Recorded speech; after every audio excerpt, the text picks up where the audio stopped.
ఖైదీ number 150 pre release వేడుకకు ముఖ్య అతిథిగా వచ్చే వారిలో దర్శకరత్న దాసరి నారాయణరావు ఒకరన్న విషయం తెలిసిందే. తాజాగా దాసరి కూడా ఈ వేడుక గురించి స్పందించారు. చిరంజీవి కెరీర్లో విజయవంతమైన సినిమాలన్నింటికీ తానే ముఖ్య అతిథిగా హాజరయ్యానని, చిరంజీవి ఫంక్షన్ అంటే తనకు సొంత ఫంక్షన్ అని తెలిపారు. చిరంజీవి అగ్రస్థాయి నటుడని, తనకు అవసరమైన స్టార్డమ్ ఇప్పటికే సంపాదించేశాడని, కొత్తగా తెచ్చుకోవాల్సిన అవసరం లేదని అన్నారు. అయితే ఆ ఆదరణ ఉందా లేదా అని చెప్పడానికి ఈ 150వ సినిమా పునాది అవుతుందని, చిరంజీవి తన కెరీర్ తొలినాళ్లలో ఎంత కష్టపడ్డాడో ఇప్పుడు కూడా అంతే కష్టపడ్డాడని, అతని కష్టం గురించి చాలా విన్నానని, విభేదాలు భేదాభిప్రాయాలు ప్రతి కుటుంబంలోనూ ఉంటాయని అన్నారు.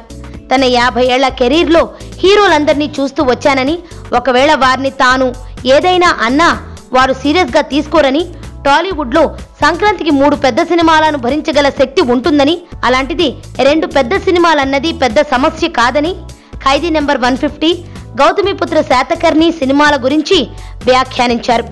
2 వేటికవే వైవిధ్యమైన కథాంశం గల సినిమాలని, తెలుగు సినీ ప్రేక్షకులు ఈ 2 సినిమాలను ఆదరిస్తారని తెలిపారు.